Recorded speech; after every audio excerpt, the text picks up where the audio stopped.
Hello, I lost my ice cream here again, and we are going to show you the Eldar Battleforce. I just bought these, and we got two of them, and one unit of Warlocks and Fascia. Reason being because I want to start an Eldar army, and, well, why not? So let's take a look at them. Here we have I think that's the Guardian sprue, yes.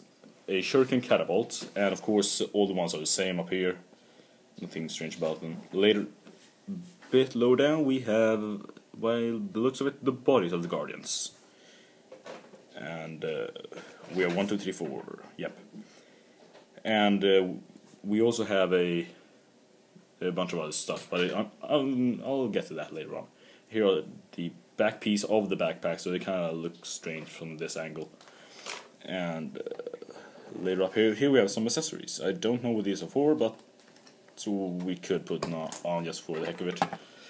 This is, by the way, recorded on an iPad. And here are the pieces supposed to stick out. Those kind of look difficult to paint, but I'll give it a shot.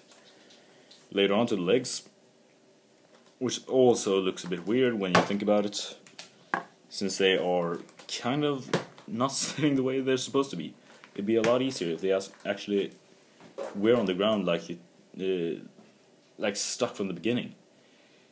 But I guess you'll have to fix that. And here we have some Guardian heads. I'll flip this around.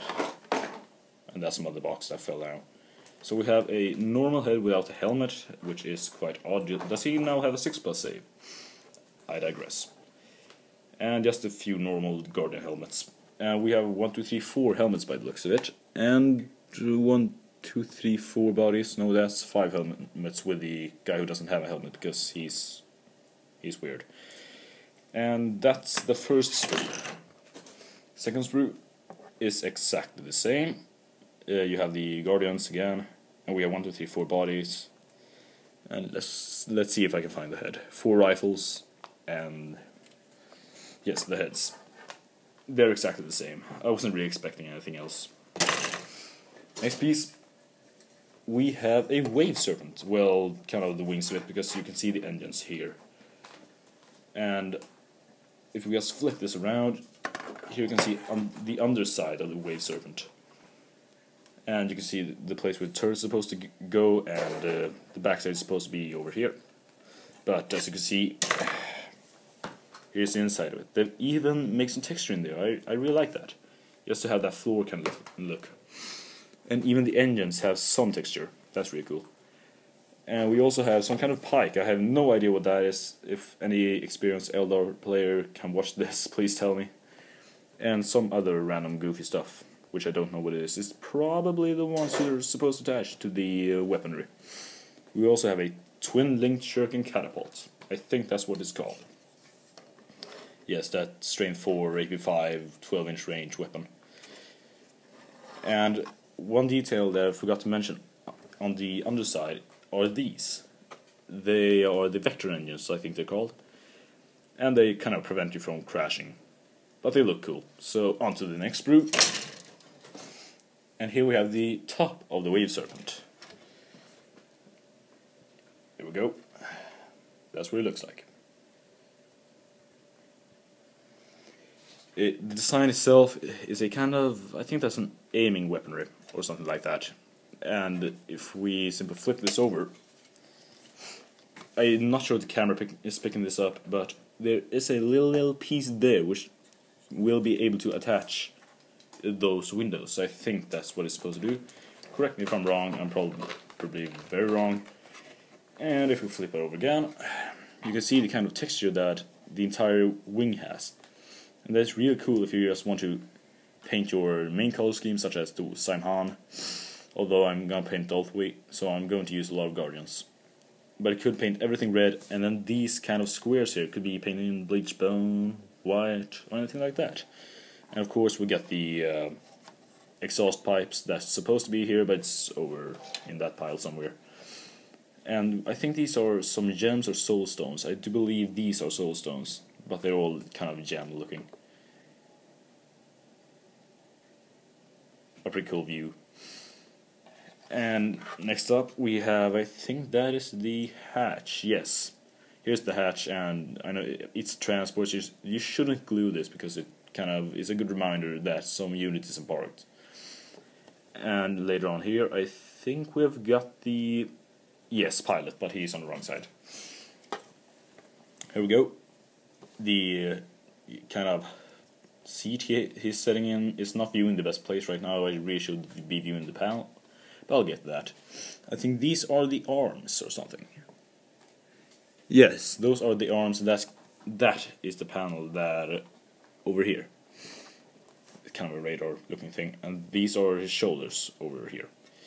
And this thing right here is that's the one you're supposed to attach the windows to without having to fog them up. And if the camera is going to focus in, thank you. Here we have the pilot himself. Pretty cool. And I don't know if I can get a whoops, sorry about that. Decent view on the hut here. That's what it looks like. On to the next sprue. This is the Wave Serpent's main sprue, I think. Yeah. Here we have the main box, so to speak, of the Wave Serpent. I think that's where the passengers, or what you should call it, are supposed to go in, but you shouldn't really attach them in there, because they'll be difficult to get them out later on, of course. What do we got now? We have, I think this is a part of the weapon. I have to check the manual. And this is something that's supposed to be flipped around. But let's see here. Yes, that is I think that's a firing tower. And here's just some random bit, another random bit, I don't know what it is. And over here we have some more of that crazy stuff, I don't know what it is, to be honest. I think those are the twin-linked weapons I'm on to right now. This, on the other hand, looks like a shuriken cannon. That might be the name for it. And we got some more bits over here, I think that's the main things you're supposed to attach. And this is probably the underside of the hull, I guess. Over here we have those bits that were supposed to be attached on the wings, but I don't really like the look of them. So of course it's free of choice to attach it or not. And that's really all there is to this bits box. And here we also have some strange thing, I don't know what it is. Neither what this thing is.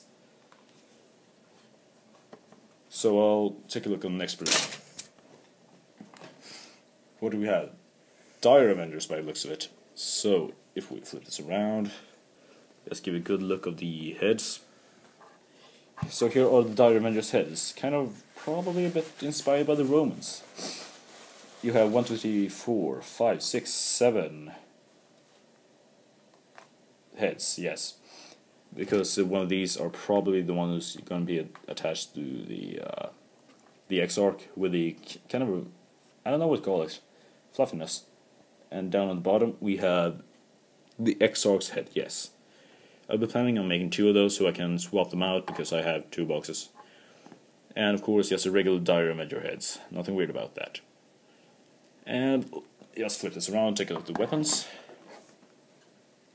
Dire Avenger Shuriken Catapult. These are the kind of weapons that just storm down a hail of fire.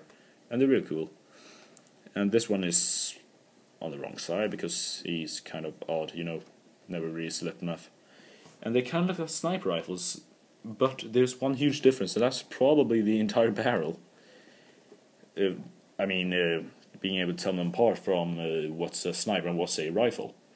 The entire magazine, I'm not sure if you can see that or not, but that thing right there is I think that's the ammunition. Yes. If you just flip this closer up, I think that's the Shuriken. Well, wait a minute, I gotta flip this over. No, where were I? I actually can't find it. Oh, yes. Here. If you take a look at that close up here, you can see that it's wrist mounted. That means that you probably could be able to make a Phoenix Lord Azurman out of it. Or you could just potentially have it for the X-Arc if you really wanted to. And here we have, I think that's just a shuriken pistol. And up here we have the Dire Sword, which is kind of a power weapon, but it is a power weapon, but it also causes instant death. if they fail their morale, but to be honest, that doesn't really sound as useful, because those things that can fail their morale and get instant killed usually have a very high leadership, so it doesn't really matter.